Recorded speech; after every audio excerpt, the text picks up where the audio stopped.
The triplets had driven out 11 maids in 4 months, not fired them, driven them out. One quit after finding her suitcase packed and waiting at the front door at 3 a.m. Another left after the boys rewired the smart home system to lock her out of every room except the bathroom.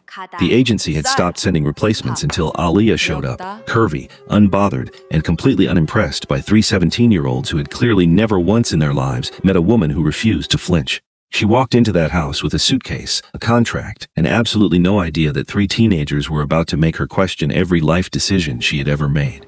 And the man who owned the house, the most feared man in Seoul's underground, stood at the top of that staircase and looked down at her, and something inside him, something he had locked away so deep he had genuinely forgotten it existed, cracked open like a fault line. He didn't move, he didn't speak, he just looked at her, and the air in that foyer changed, and nothing in either of their lives would ever be the same. Welcome to Afro-Korean drama empire Chocolate Drops. Please like, share, and subscribe. Let's dive in. Im Woo-jin did not advertise what he was. That was, in fact, the point.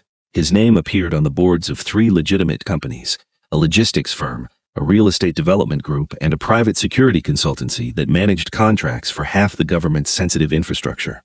None of those boards knew the full picture. The full picture was that Woo-jin ran the most disciplined criminal organization in South Korea, had done so for 11 years since his father died, and left him an empire built on blood and silence, and had never once lost a war he'd chosen to fight. He was 38 years old, and he had the eyes of someone who had already lived through the worst version of every possible thing and had simply decided to keep going anyway. He had 3 sons. Triplets. 17 years old, Taeyoon, Junsu, and Hajin. They were the only thing in the world that could make Im Woo-jin genuinely, completely, visibly helpless. Not because they were difficult. Well, they were difficult. They were spectacularly, creatively, and with what appeared to be enormous personal satisfaction, difficult. But it wasn't the difficulty that undid him. It was the love underneath it, the love he had for 3 boys who had grown up in the shadow of a world they only partially understood, who had lost their mother at 6 years old, who had been raised in a house full of loyalty and silence and expensive things and very little that resembled warmth. Woo-jin had tried, he had always tried. But there is a specific kind of wound that a father inflicts without meaning to simply by being absent in the way that powerful men are absent, present in the body, present in the house, but somewhere else entirely inside themselves. His sons had grown up knowing they were loved and not always feeling it, which is a particular kind of loneliness that teenagers express in the only language available to them, which is chaos. The maids knew about the chaos. Word traveled, as word does in the circles of domestic staff in Seoul's wealthiest neighborhoods, and the word was specific and consistent. Do not take the Im household contract. It looked good on paper. The house was a 3-story modern compound in the hills above the city, with a view that photographers would cry over. The salary was exceptional, the employer himself was rarely present, and when he was exacting but not cruel.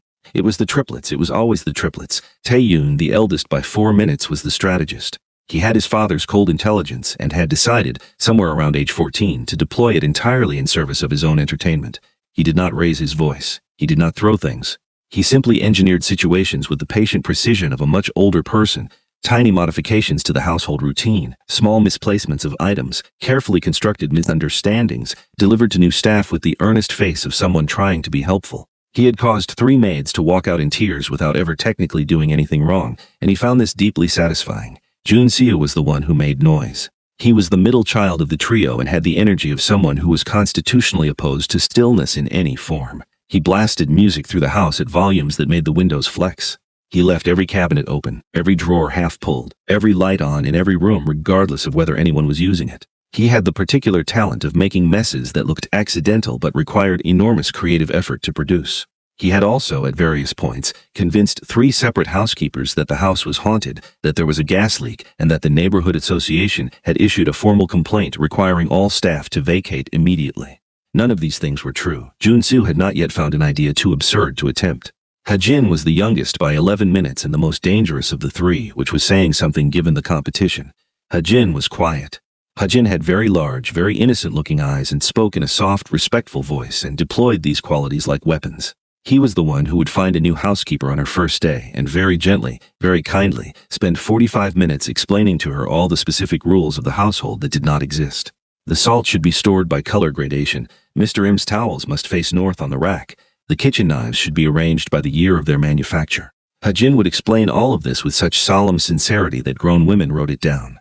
Then they would spend 2 weeks trying to follow rules that made no sense, failing and eventually leaving, convinced they were simply not qualified for the position. Ha-Jin considered this a personal achievement. The 11 maids before Aliyah had lasted an average of 19 days.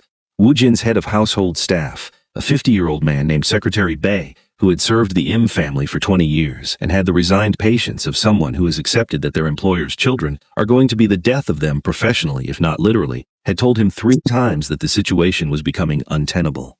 Woo-Jin had told Secretary Bae to find someone better each time. Secretary Bae had done his best. The 8th candidate was a woman of 53 with 30 years of domestic service experience who lasted 6 days. The 9th lasted 11. The 10th, who had come highly recommended from a Chibal family and had survived 2 separate family scandals and 1 criminal investigation in her previous employment, lasted 4 days before calling Secretary Bae from the driveway at 11 in the morning and informing him that she would be leaving her uniform on the front step and required payment by wire transfer within 24 hours. Secretary Bae had gone back to Woo-Jin in desperation.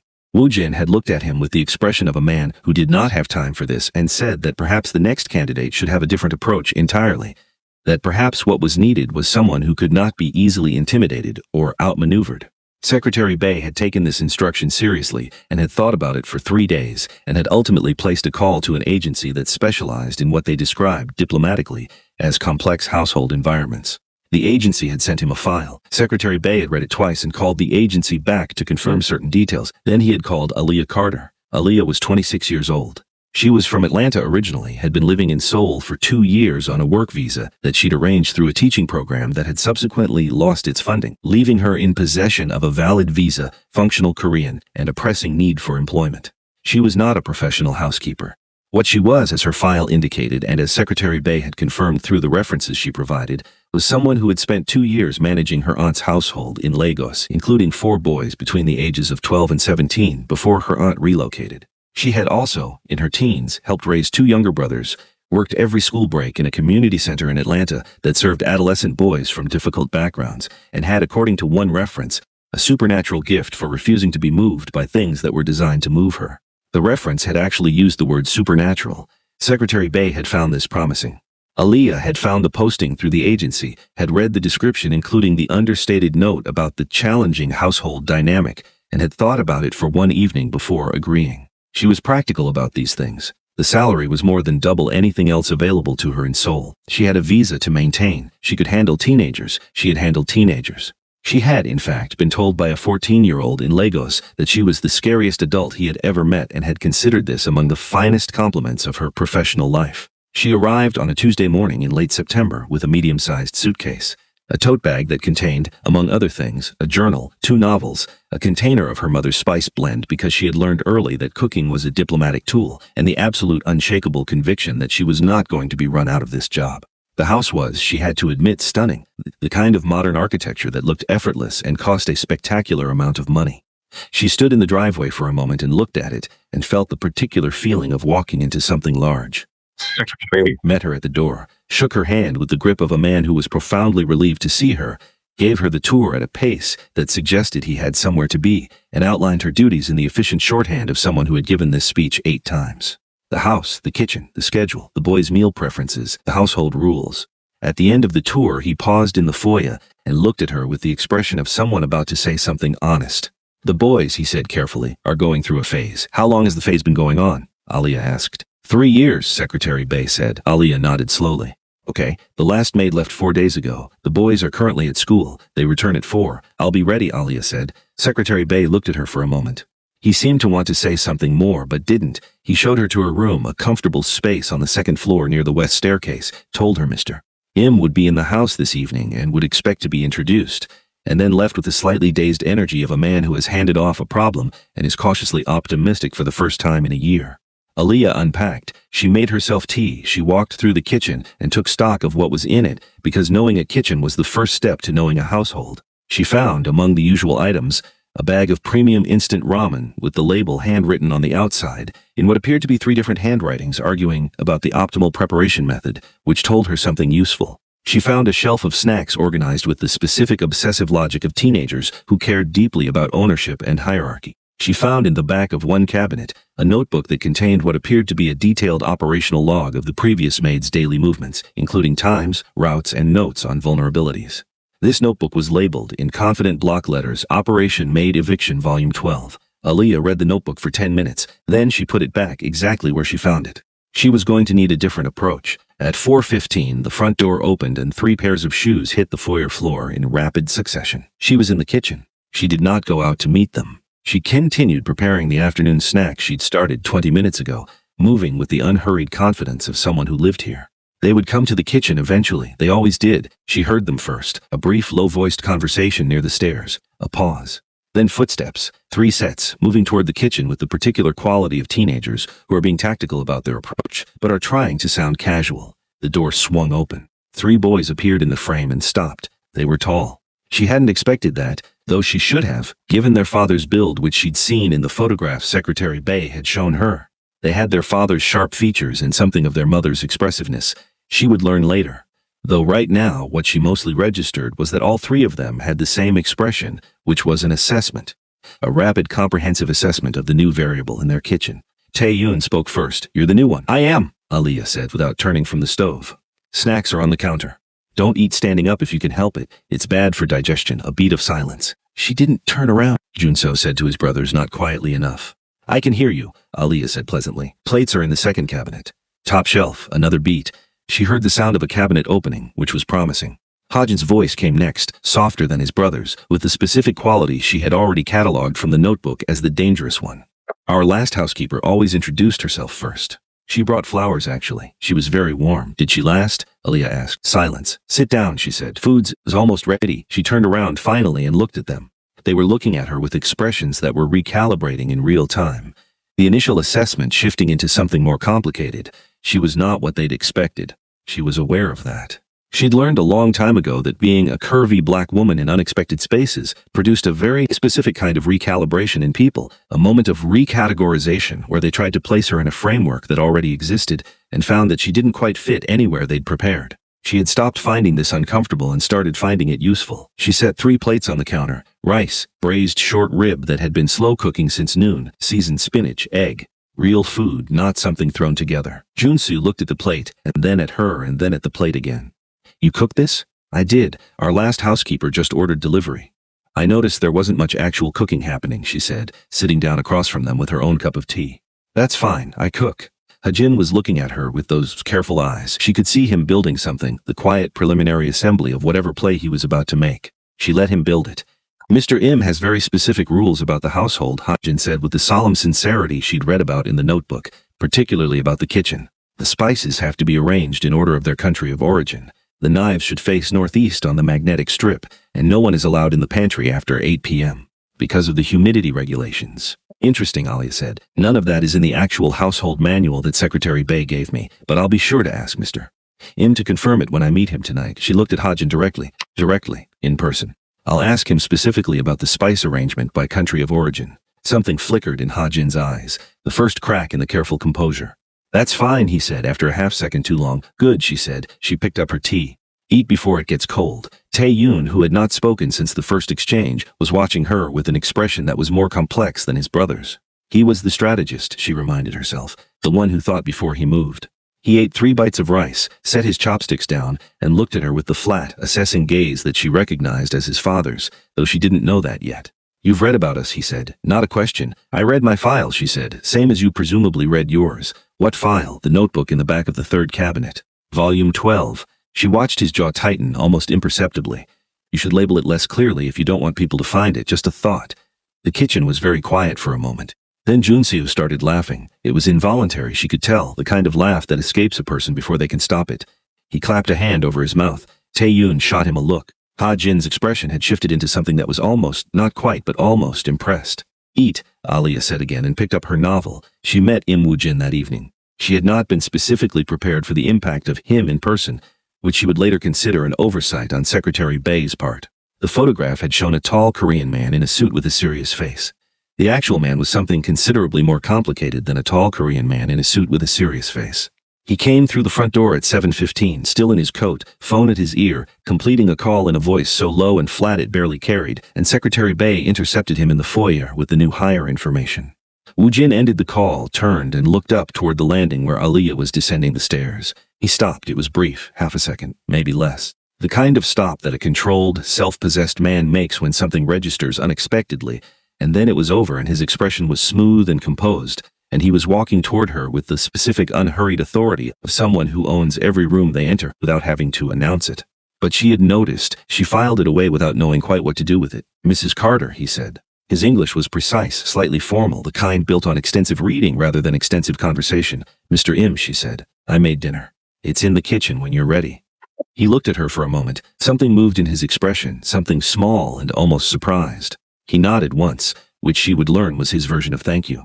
She went back to the kitchen. She heard him behind her, the soft sound of his coat being handed to Secretary Bay, the particular quality of his footsteps, even and deliberate, and she focused very carefully on plating the food, and not on the fact that her heart was doing something mildly inconvenient. He sat at the kitchen table, not the formal dining room, the kitchen. She wasn't sure what to make of that. They didn't talk much. She served the food. He ate. She ate across from him, which she'd been slightly uncertain about, but which seemed right given the informal setting. At some point he looked up from his plate and said simply, "This is good." "Thank you," she said. A pause. "The boys," he said. "We're fine today," she said. He looked at her. She could see him weighing that statement, running it against what he knew about the boys, and what the last 8 maids had said about the boys on their way out the door. "They weren't a problem," he said. "They were getting to know me," she said. "That's different." He was quiet for a moment. Then he said, "The last woman called them feral." "They're not feral," Aaliyah said. "They're smart and bored and testing what they can move. That's different." She looked at him. "They'll be fine." Wu Jin looked at her for a moment with an expression she couldn't fully read. Then he went back to his food. That night, in his study on the 3rd floor, with Seoul spread below the windows, and the house quiet around him, Wu Jin sat at his desk and thought about the woman in his kitchen who had said they'll be fine with the specific, unshakable certainty of someone who had already decided the outcome. He thought about the way she'd moved through his house without hesitation, as if she'd already learned its geometry. He thought about the way she'd looked at him when she said it, direct and calm and entirely unimpressed by the specific weight of him that made most people in a room at least slightly smaller. He had not been looked at that way in a very long time. He opened the folder on his desk, quarterly reports from the logistics arm. He read the first paragraph 3 times. He closed the folder. This was, he told himself, not something he had time for. The boys attempted 3 separate operations in the first week. Taeyun's was the most sophisticated. He had been awake until 2 in the morning, Alia later discovered, engineering a situation where every item in the kitchen would be in the wrong place by morning, not dramatically, not visibly, but in the specific small degrees off way that caused maximum confusion during meal preparation. Alia noticed within 4 minutes of starting breakfast, understood immediately what had happened, and spent 5 of those minutes putting things back while mentally noting that Taeyun had a gift for spatial reasoning that would serve him very well in a field that wasn't annoying housekeepers. Then she walked to his bedroom door, knocked twice, opened it when he said yes with the sleepy outrage of a teenager who did not expect to be woken at 6:50, and set a glass of water and a plate of toast on his desk. "You'll need energy," she said pleasantly, "for school and for undoing whatever you did in the pantry, which you'll do after school today." Taeyun stared at her. "I didn't do anything in the pantry." "I know," she said, and yet she closed the door. She heard him moving things around for 35 minutes after he got home. Junsu's attempt was louder and less subtle. He found the speaker system in the living room, connected it to his phone, and set a timer for 4 in the morning to blast music at a volume that he estimated would be impossible to sleep through. Aaliyah woke up at 3:50, went downstairs, disconnected the speaker system, replaced it with the Bluetooth connection to her own phone, and when the timer went off at 4, what played instead of Junseo's chosen track was a 40-minute recording of a woman reading Korean grammar exercises at a steady, merciless pace. She had downloaded this specifically for Korean study purposes and had been meaning to listen to it for weeks. She listened to the first 15 minutes from the kitchen while making herself tea and went back to bed. Junseo appeared at breakfast, looking like he hadn't slept. "Morning," Alia said, setting rice porridge in front of him. "How was your night?" He looked at the porridge. He looked at her.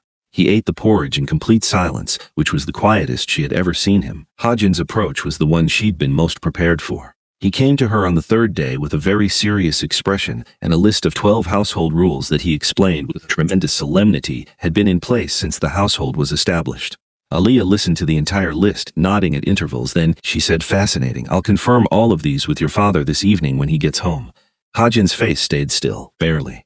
"Actually," he said, "he's very busy. I can have Secretary Bay. Mr. Im specifically told me on the first day to bring any household questions directly to him," Aaliyah said serenely. She had not been told this. She had simply decided it was probably good policy and had mentioned it to Wu Jin during dinner on the first night, framed as a general practice, and he had nodded. So technically it was true now. "I'll ask him tonight. Thanks for the heads up, Hajin."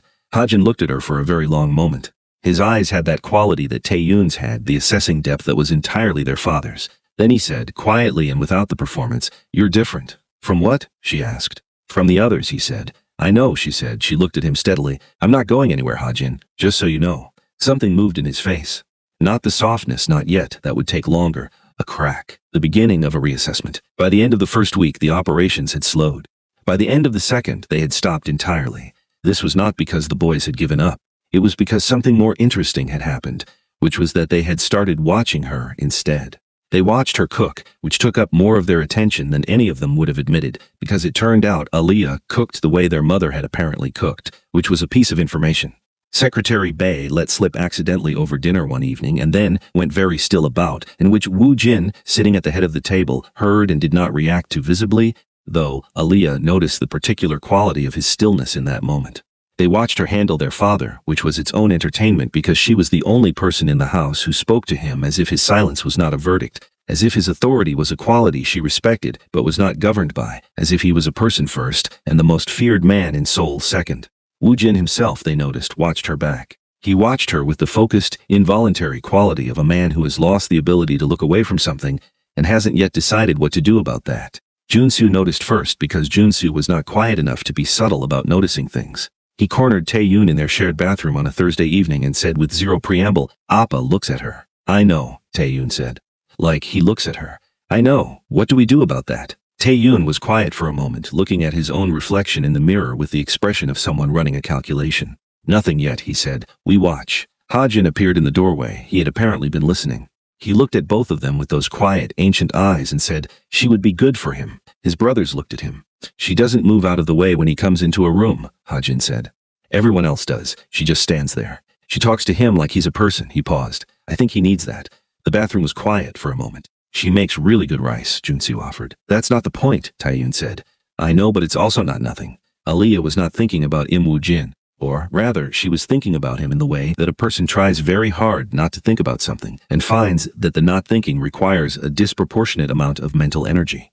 He was present in the house most evenings now in a way that Secretary Bae mentioned was somewhat unusual, that he tended to work late at the office and come home after midnight, and lately he had been home by 7.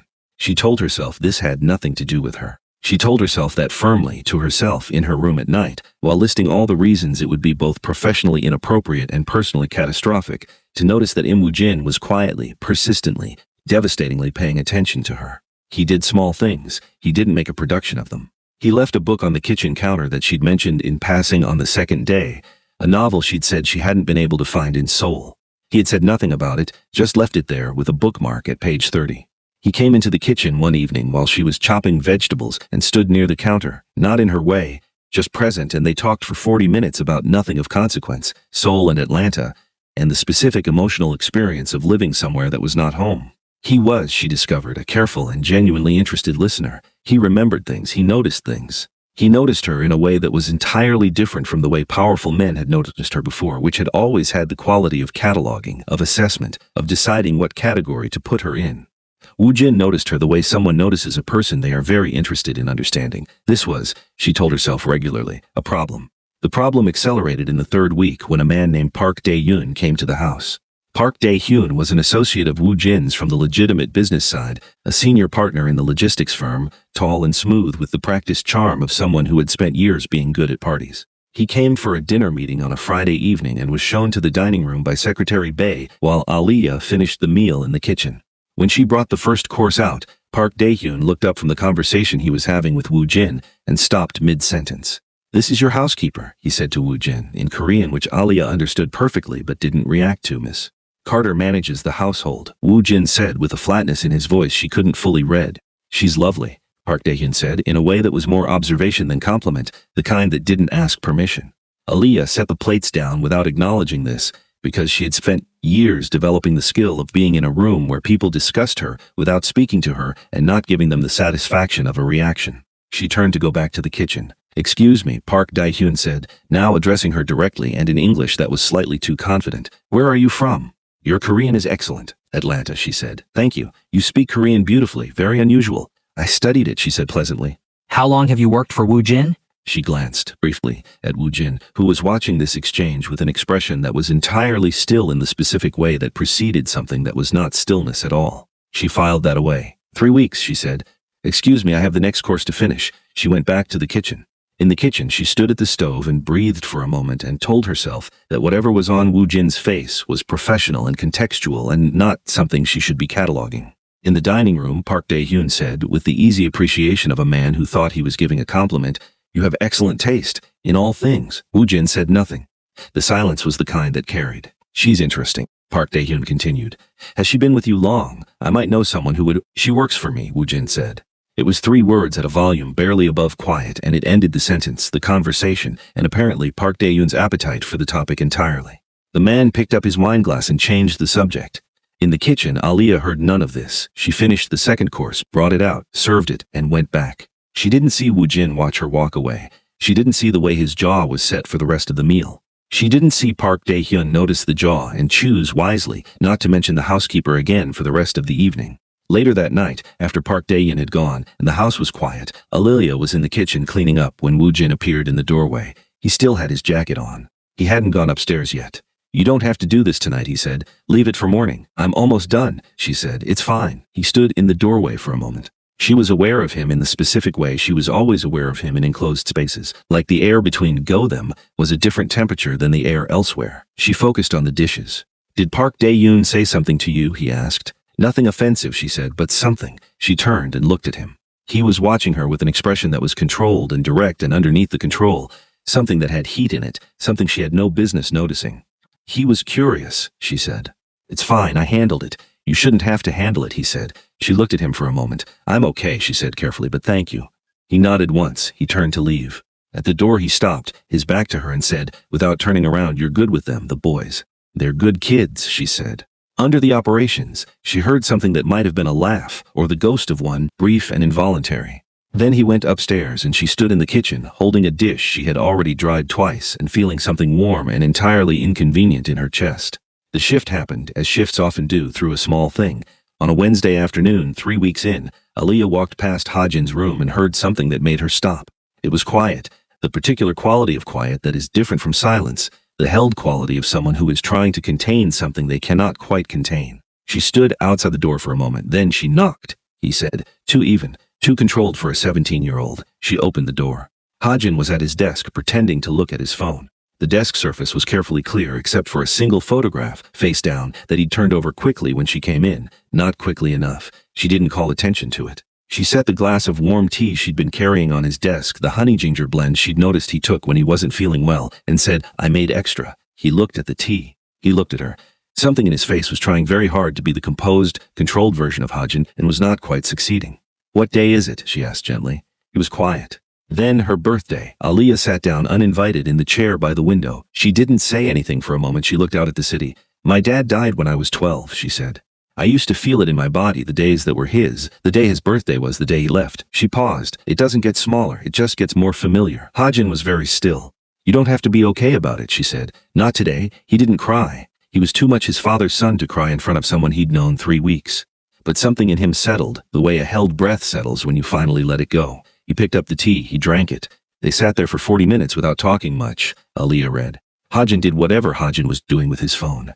When she got up to start dinner, he said, without looking up, "She would have liked you." Aliyah paused at the door. "Tell me about her sometime," she said. "I'd like to know." She went downstairs. She didn't hear him pick up the photograph. But when she passed his room later that night, it was face up on the desk. Tae-yoon found out within 12 hours, because Hajin told him, which was the first thing Hajin had voluntarily shared about his mother with anyone outside the family in 4 years. Tae-yoon sat with this information for a full day before he went to find Aliyah in the kitchen on a Thursday evening and said, with the precise deliberate cadence of someone who has practiced a sentence, "I like the way you run the house." Aliyah looked up from the cookbook she was consulting. "Thank you, Tae-yoon." He stood in the kitchen doorway with his hands in his pockets and the expression of someone who has decided to say the rest of it and is going to do it quickly. "Hajin doesn't talk about our mom. He hasn't in a long time. Since you came, he stopped, recalibrated. He seems different." "Good different?" she asked. A pause. "Yeah," he said. "Good different." She looked at him for a moment. He had his father's eyes and his mother's mouth. She had learned from the photograph she'd been shown once, and in this moment he looked like exactly what he was, a 17-year-old boy who had been managing enormous things for a very long time and was very tired of managing them alone. "You all seem different," she said. "You're less interested in whether I can be moved." The corner of his mouth moved, slightly. "You can't be moved." "You couldn't have known that from the beginning," she said. "I figured it out pretty fast," he said. And there was something in his voice that was the first honest version of amusement she'd heard from him, direct and unguarded. She felt the warm thing in her chest again, and this time it was specifically about the boy in the doorway, not about anything else, and she let herself feel it because this was what she'd come here for. Not the salary, not the contract. This. Junseo was the last to fall, and he fell the hardest, which was entirely appropriate, given that he was Junseo. He had been watching the gradual shift in his brothers, with the focused intensity of someone who was part delighted and part suspicious that something was happening to the group dynamic that he hadn't engineered himself. He had also, over the course of 2 weeks, been having an increasingly difficult time maintaining his position as the household's primary noise source, because Aliyah had developed the habit of turning his music down, using a second Bluetooth connection he hadn't discovered yet, and replacing it with a carefully curated playlist that somehow always included at least 3 songs he actually liked, which made it impossible to be properly annoyed. The moment that dissolved him entirely happened on a Saturday afternoon when he got home from football practice with a twisted ankle and a bruised ego and the specific combination of physical pain and teenage pride that makes boys impossible. He came through the door trying not to limp and nearly walked into Aliyah, who took one look at him, said nothing, pointed at the couch, and 30 seconds later was sitting across from him with an ice pack and a bowl of the instant ramen from the cabinet, prepared exactly the way the handwritten label had described, which he had not thought anyone had ever read.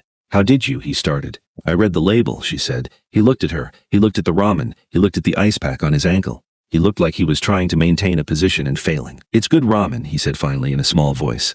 "I know," she said. "Eat." He ate. She sat across from him with her book and didn't make a thing of any of it, didn't point out that he'd been trying to run her out of the house for 3 weeks, didn't extract any acknowledgement or apology or gratitude. Just sat with him the way you sit with someone when they're hurting and don't need to perform being fine. When he finished, he looked at her with the expression of a boy who has made a decision and has the kind of personality that commits entirely to decisions the moment they are made. "I'm sorry," he said, "for the speaker thing." "I know," she said. "And for the volume 8 notebook. It was thorough," she allowed. "And for the time I moved all your shoes to the garage." She looked up from her book. "That was you?" "Ha-jin planned it," he said quickly. "I just executed." "I'm going to need to have a separate conversation with Ha-jin," she said. Junseo almost smiled. He almost became actual, then became wide, and then became the helpless full-body grin of a boy who was 17 and had just, for perhaps the first time in years, laughed at something that wasn't a prank he'd designed himself.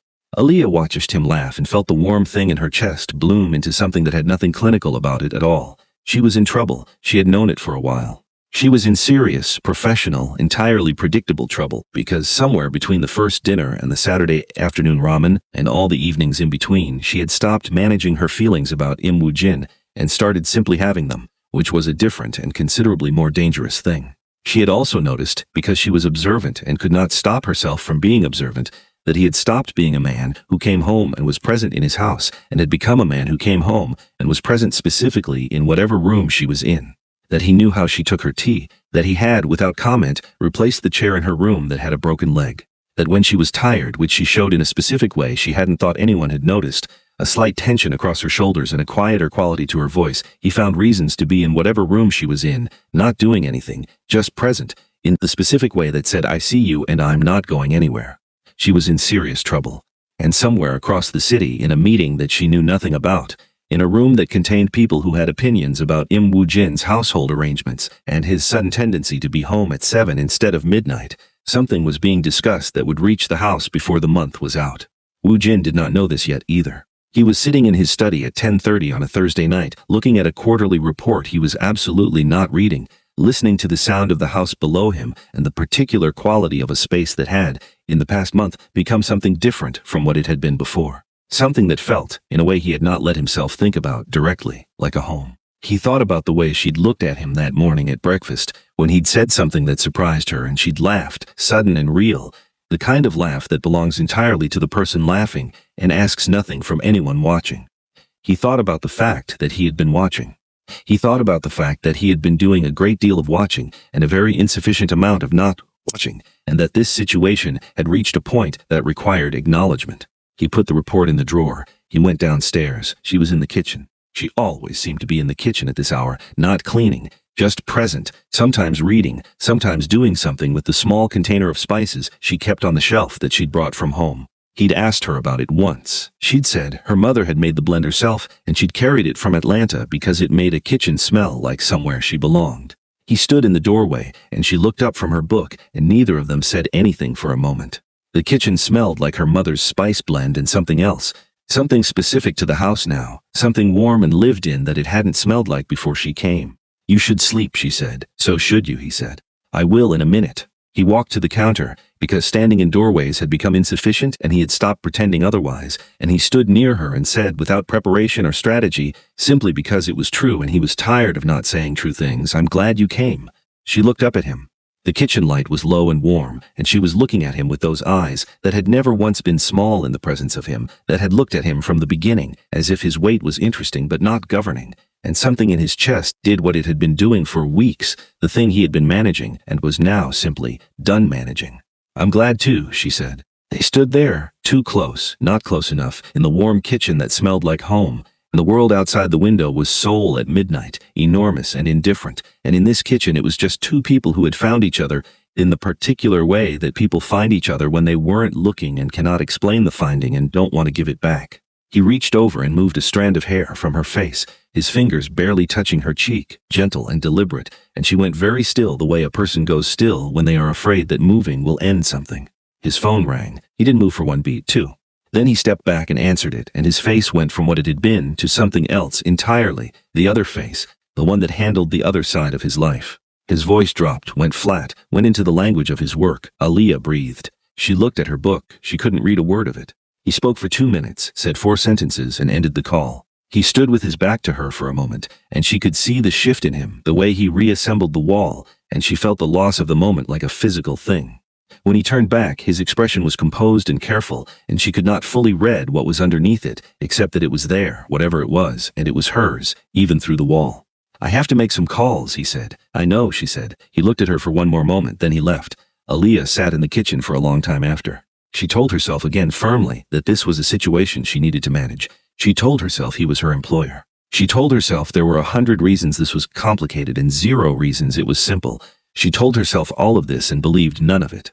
Upstairs, in his study, Im Woo-jin sat with his phone hand and the call he had made still hanging in the air of the room, and thought about what had just happened in the kitchen and what the person on the other end of his call had just told him, and understood that something was moving toward his house that had nothing to do with quarterly reports or household staff, and that the woman in his kitchen, the woman he had not been able to stop thinking about for 30 days, was standing in the path of it. His jaw tightened. He would deal with it. He dealt with everything.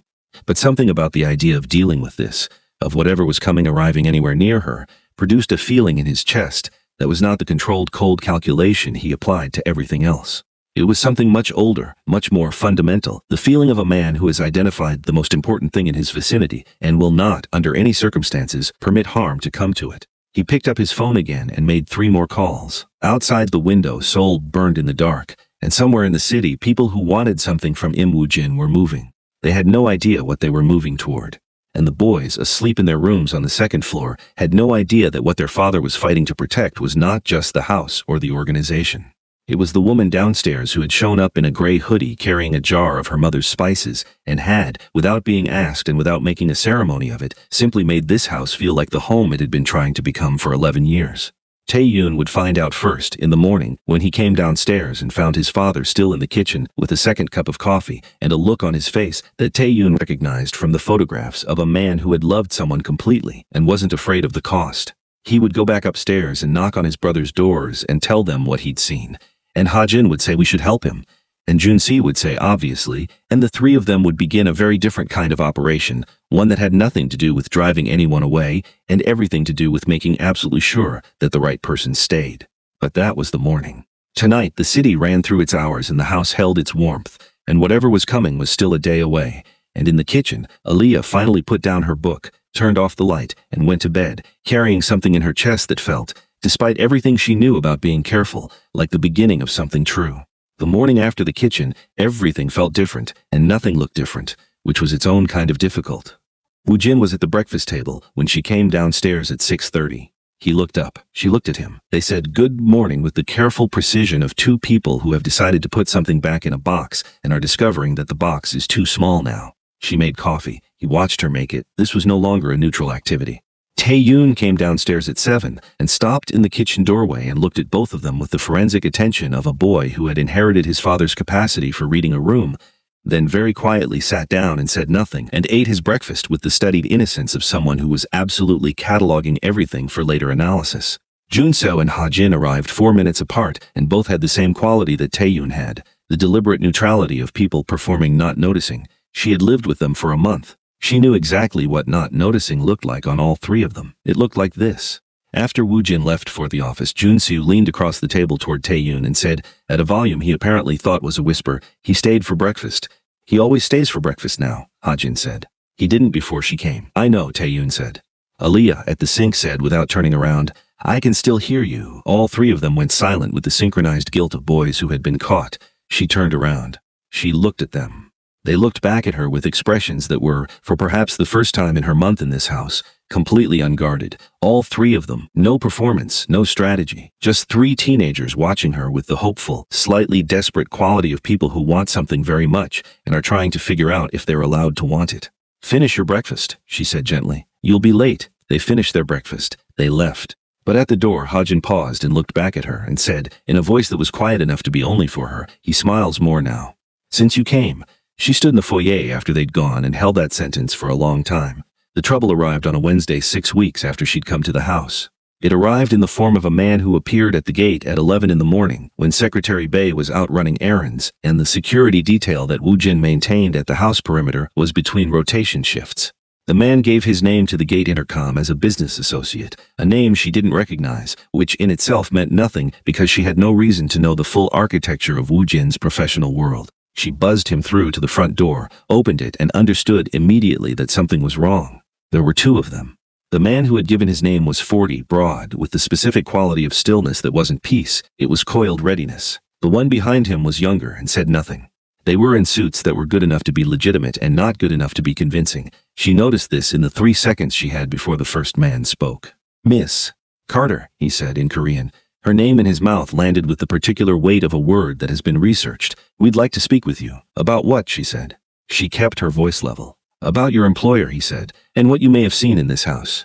She looked at him. She looked at the man behind him. She thought about the notebook she'd found in the kitchen cabinet that said Operation Maid Eviction, about the careful geometry of the security rotation she'd noticed without meaning to, about Woo-jin's phone calls at midnight and the specific quality of his attention whenever certain names came up in conversation. She had spent a month in this house. She had not been not paying attention. I think you should leave, she said. The man's expression didn't change. He stepped forward, slightly, enough to be in the doorway threshold. We're not asking much, he said. A conversation. Information that you've surely noticed living here, Mr. Im's movements, his meetings, his guests. We're willing to compensate you generously. I'd like you to leave now, she said. Monsieur Carter. His voice had shifted a degree colder. You're in a complicated position. A foreign national, a work visa. These things can become complicated very quickly when the wrong attention is paid. She looked at him for a long moment. Her heart was doing something emphatic in her chest, and she was choosing, very deliberately, not to let that show. You have 30 seconds, she said, to be off this property before I call the police. Something moved in his expression. Recalculation. She had not given him the response he'd planned for, and he was deciding what to do next. What he did not do was leave.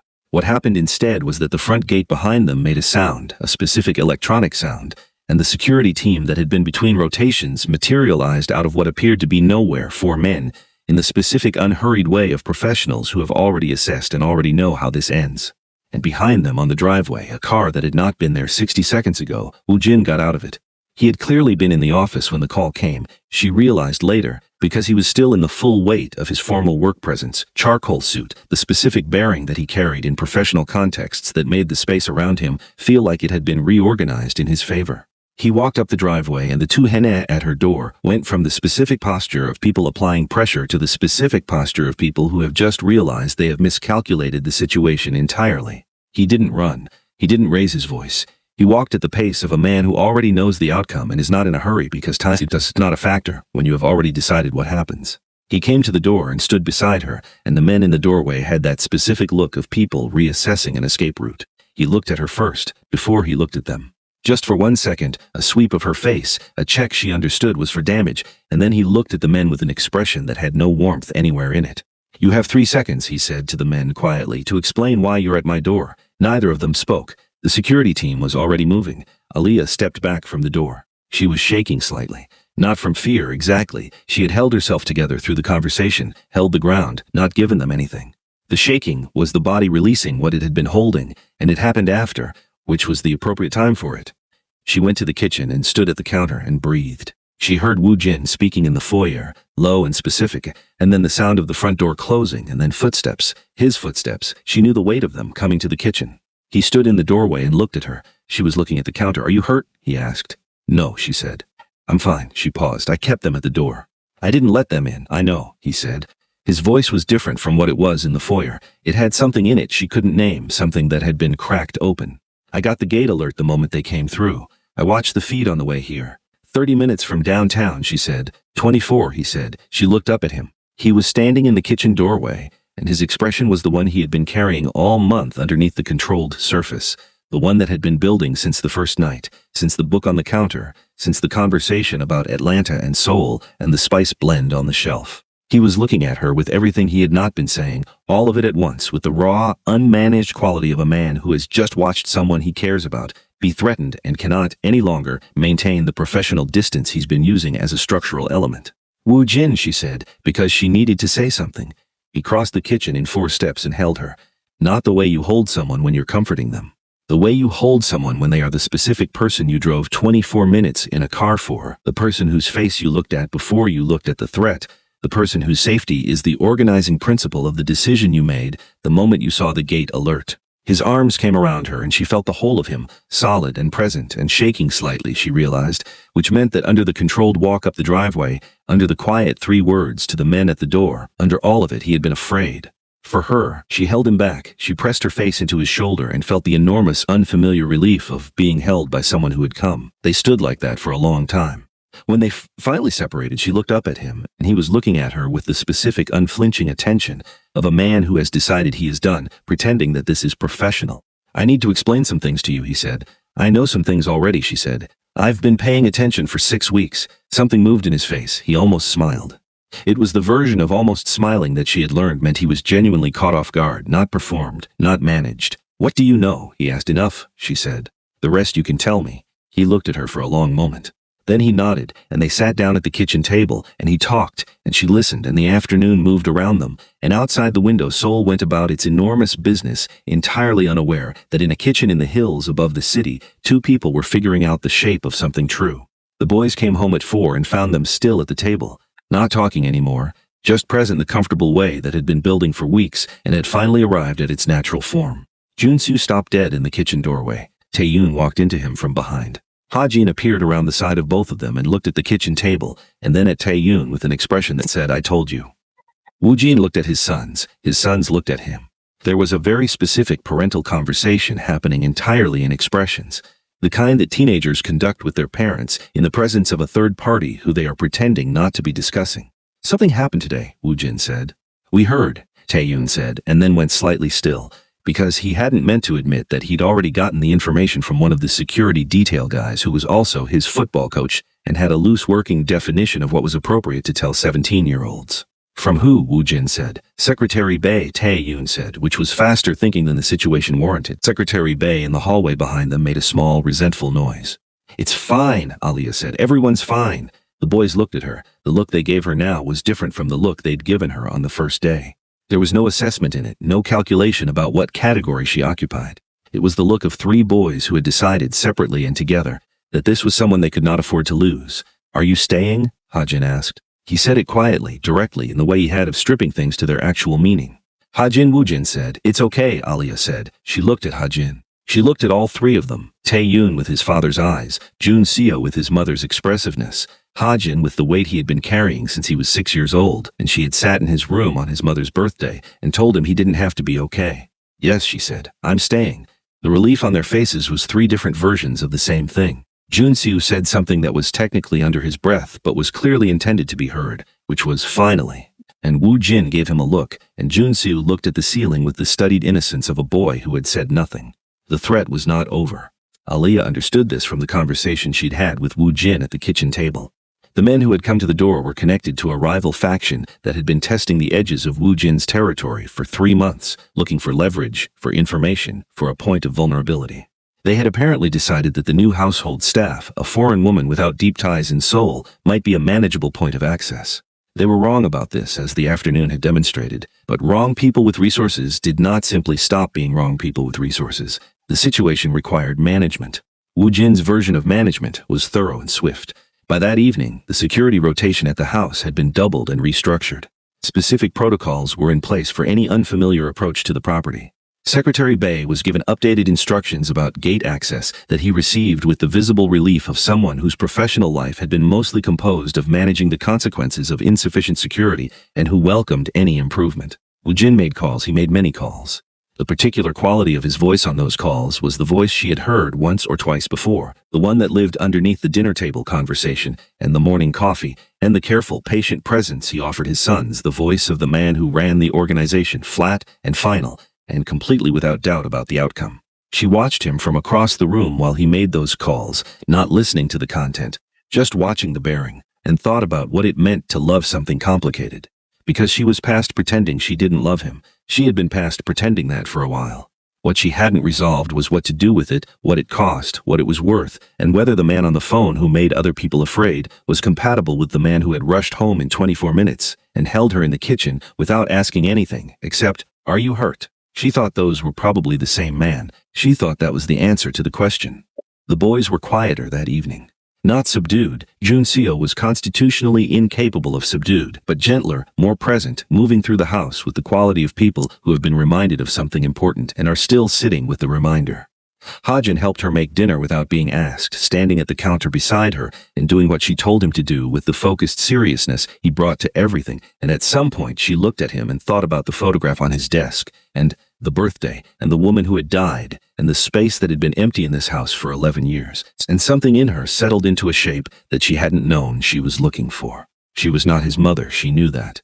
She would never be that, and she wouldn't try to be, and she thought Hajin of all of them understood this most precisely, that what she offered was not a replacement but something new, something that existed in its own right and didn't require the old shape to accommodate it.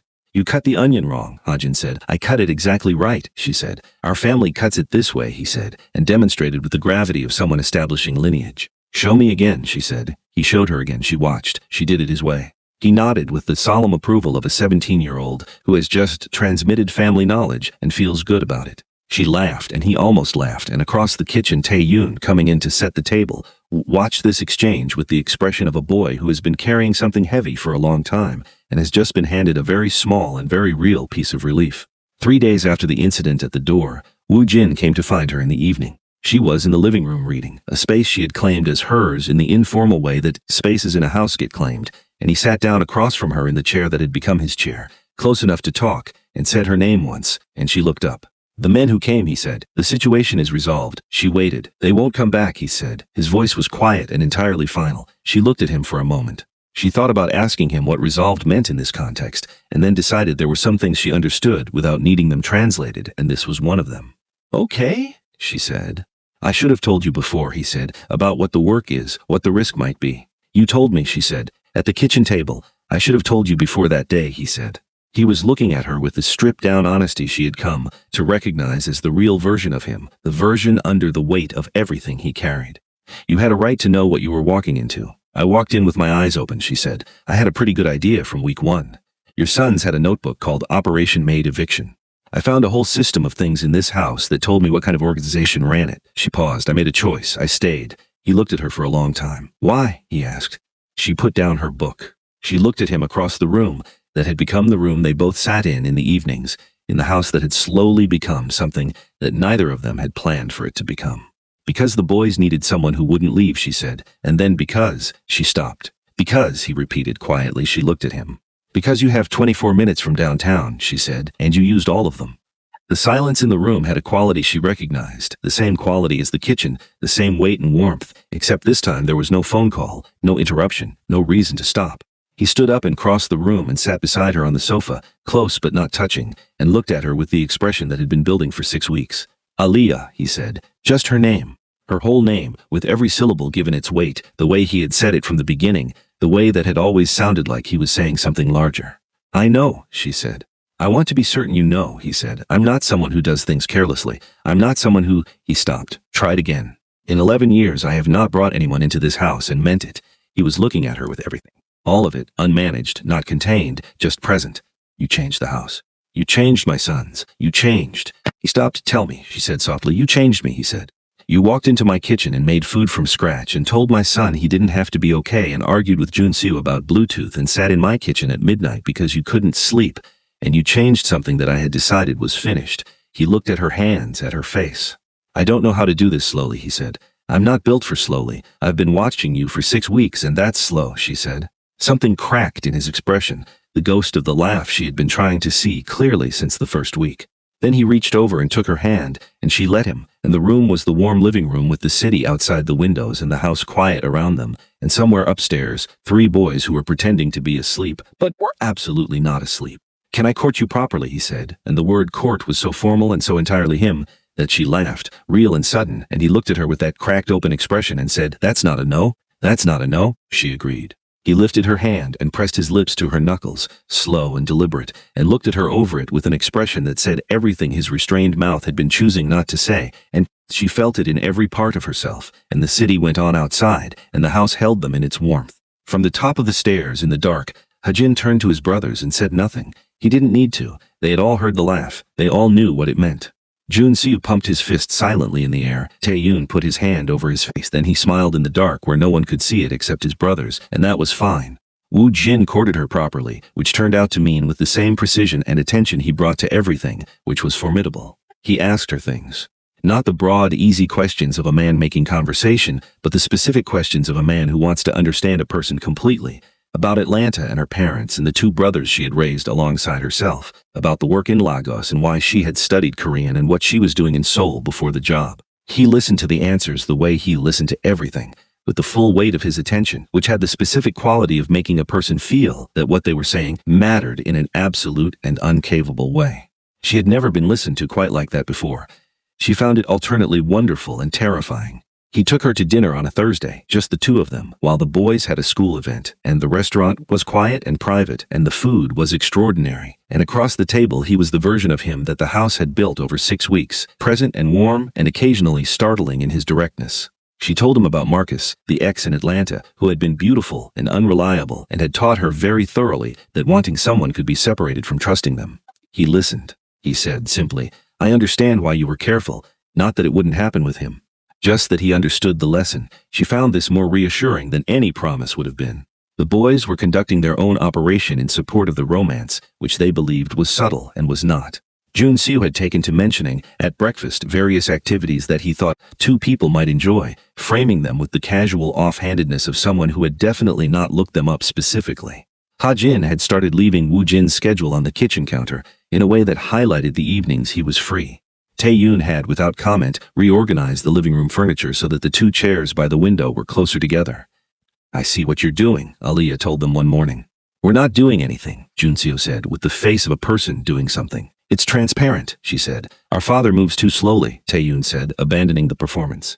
"Someone has to maintain momentum. He's doing fine," she said. "He made you dinner twice this week," Ha-jin said. "At home." He stood at the stove. "He has not done that since." He stopped. "Since a long time," Taeyun finished. She looked at them, 3 boys who wanted their father to be happy. 3 boys who had decided, in the specific way that teenagers decide things when they have committed to a position, that she was the mechanism by which that happened and had assigned themselves to the project accordingly. She thought about the notebook in the back of the cabinet. She thought about how far they had come from that. "I know," she said. "I see him."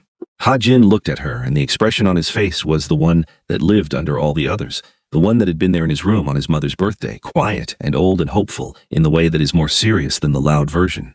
"Good," he said. The second threat came on a Saturday. She had taken the boys shopping, which was an activity that involved Junsu in perpetual motion, Taeyun conducting the whole thing like a tactical exercise, and Ha-jin occasionally making observations about pricing that suggested he had been reading economics in his spare time.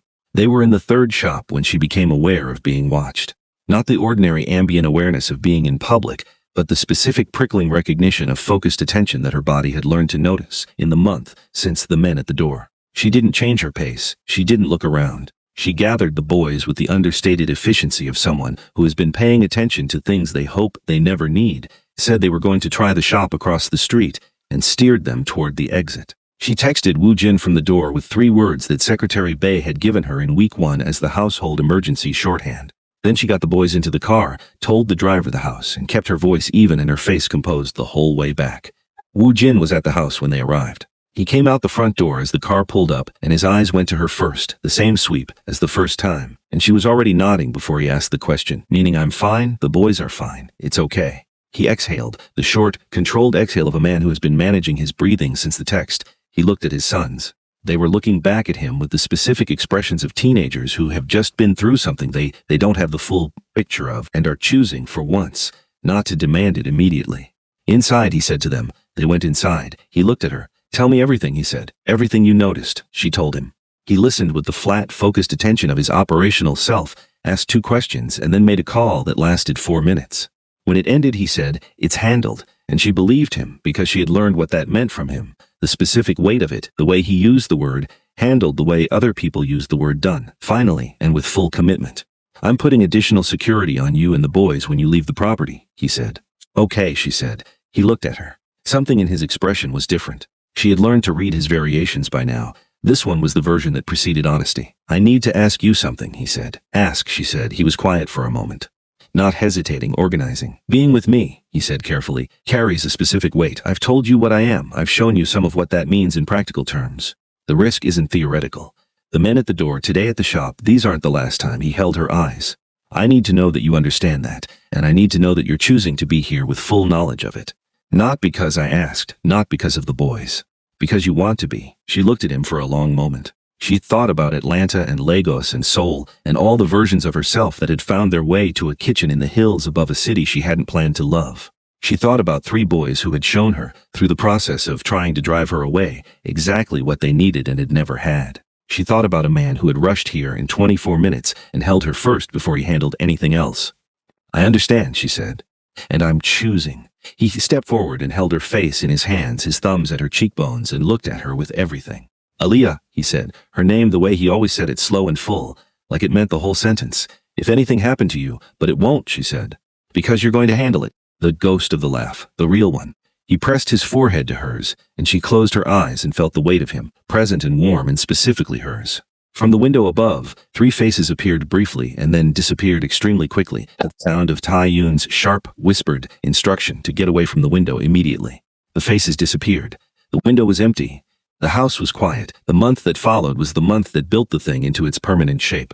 Wu Jin's rivals were neutralized methodically, with the specific thoroughness that made his name what it was. The security around the house and around Aliyah specifically was restructured in a way that Secretary Bei described, in a private moment to a long-suffering colleague, as comprehensive to the point of being its own small military operation. 2 of Wu Jin's rivals reached out through intermediaries to discuss terms. Wu Jin discussed them on his terms, which were the only terms available. Aliyah watched him manage the professional world from a careful distance that was not indifference. She understood now that the work and the man were not separable, that the discipline and the protection and the stillness and the 24 minutes from downtown all came from the same place, and that the place was not something she needed to fix or save him from, but something she needed to see clearly and stand beside. She stood beside it. She found to her own surprise that she was not afraid. The boys had one more operation. They conducted it on a Sunday afternoon in November with the collective focus of people who have identified a priority objective and are deploying their full combined skill set in service of it. Tae Yoon had the planning, Jun Seo had the execution energy, Ha Jin had apparently done research. They set the dining room table with the formal settings that were never used, arranged flowers from the garden, put on a playlist that Ha Jin had constructed with what he described to his brothers as strategic emotional intent, and informed their father at 3 in the afternoon that dinner would be served at 7, and that Ms. Carter had been told to expect a formal meal and should dress accordingly, none of which they had told Aliyah at all. Wu Jin looked at the table. He looked at his sons. He said, "What are you doing?" "Setting the conditions," Taeyun said. "For what?" "For whatever you've been not doing," Junsu said. "For the past 2 months, I've been Appa," Hajin said. "Just that." The one word quiet and final and carrying the weight of 11 years and 17 years and all the space in between. Wu Jin looked at his youngest son, who had his mother's eyes and was looking at him with a certainty that was older than 17 and had no patience left for cautious management. She's staying, Hajin said. She told us she's staying, but she needs to know that you're asking. The dining room was very still. Woo Jin looked at the table. He looked at his sons. He said, "You three are impossible, we know," Junsu said. "We learned from you." Woo Jin sat down at the table and his sons sat around him. And for a moment they were just the four of them in a room, the way they had been for 11 years, except that the shape of the room was different now, had been different for 2 months, because there was a space at the table that had been empty for a very long time and was waiting. He looked at Taeyun. "You planned this?" "Yes," Taeyun said. "It's good planning," Woo Jin said. Taeyun looked at the table, then looked at his father. "Don't waste it," Woo Jin asked Alia that evening. Not at the formal table, though the boys had set it beautifully and the flowers were exactly right, and the playlist was, she would tell Hajin later, extremely well researched. He asked her in the kitchen, after dinner, while they were cleaning up, standing side by side at the sink, the way they had stood 100 times in 2 months. He asked her without preparation or ceremony, which was entirely him, with just her name first and then the rest of it, that he wanted her to stay not as the household manager but as the woman in his house and in his life, and that he understood what he was asking and what it cost, and that he had not been afraid of many things in his life, but he was afraid of her saying no. She turned from the sink and looked at him and said yes before he finished the sentence. In the dining room, 3 boys who had been listening through the door that was very slightly open made a collection of sounds that involved Junsu needing to physically clap a hand over his own mouth and Taeyun closing his eyes and Hajin simply standing very still with an expression on his face that was, for the first time in as long as anyone had seen, complete. Not managed, not the careful distance he kept between himself and things he was afraid to want, just complete. She moved her things from the second-floor room to the room on the 3rd floor that looked over the garden. The boys helped. Junsu carried every box twice because the first time was not efficient enough and he had opinions about the arrangement of her books that he expressed at length. Taeyun organized the closet without being asked, in a way that suggested he had been thinking about the spatial problem for some time. Hajin placed the spice container from her shelf in the new kitchen space himself, carefully in the spot by the window where the afternoon light hit it, and stepped back and looked at it and said nothing, but the looking said everything. The following spring, in a ceremony at the house, because Aliyah had said she wanted to be married somewhere that smelled like home, and the house smelled like home now, Im Woo Jin married Aliyah Carter in front of their family and a small group of people who understood what they were witnessing. Secretary Bae cried, which he would deny if asked. Junsu gave a speech that was funny and genuine and required no preparation because Junsu had been rehearsing it in his head for 4 months. Taeyun stood at his father's side and had the expression of a man, because he was becoming a man, who has done something difficult and done it well. Hajin walked Aliyah down the garden path because she had asked him to, because she understood that he needed to be part of the giving, not just the receiving, and when he placed her hand in his father's and stepped back, his face was the face of a 17-year-old boy who has given something precious to someone he trusts and found that the giving felt like love. 6 months after the wedding, on an October morning, Aliyah stood in the kitchen with a cup of tea and a feeling in her body she did not yet have words for, and a look on her face. Secretary Bae, coming through for his morning briefing, noticed immediately and retreated from immediately, because 30 years of working for this family had taught him when to be elsewhere. She had just worked out the words when Woo Jin came downstairs. He stood in the kitchen doorway and looked at her, the way he still looked at her, with everything, nothing managed, nothing held back, and said, "What is it?" She set down her tea. She looked at him. She said the thing she had worked out. His face did what it did when something caught him completely off guard, the specific crack in the composed surface, except this time it was bigger, and the laugh that had been almost for 2 months, broke all the way open, real and full, and from somewhere underneath everything, and he crossed the kitchen in 4 steps and held her face in his hands and kissed her the way he had been kissing her since the October evening 6 months ago, when she had said yes, with everything, no management, just him. From the top of the stairs, 3 voices, because the boys had very sensitive hearing and were always aware of the emotional temperature of the kitchen, said in staggered succession, Junso first, then Taeyun, then Hajin last and quietest, and with the specific weight he always carried when things mattered. "Is that, I think that's. She's going to be a mother." The house held them in its warmth. The city went on outside. The garden below the window was bright in the October morning, and the spice jar on the kitchen shelf caught the light and filled the room with the smell of Atlanta and home, and everything that the house had been trying to become for 11 years, and had finally, completely become. But here's what the boys did not know yet. Here is what even Aliyah had not yet told Woo Jin, the detail she had discovered that morning alongside the first detail, the second line on the test, the confirmation she was still processing when he came downstairs. It wasn't 1, it was 2, and Woo Jin, who had 3 sons who knew exactly what 2 lines meant given his personal history, had not looked at the test yet. He was still holding her face. He was still laughing in the real way that had taken 2 months to get from him. He did not know yet that in 6 months this house, which had taken a curvy woman from Atlanta and a jar of her mother's spices and a notebook called Operation Maid Eviction to become a home, was going to become something louder and fuller and more completely itself than it had ever been. He didn't know yet.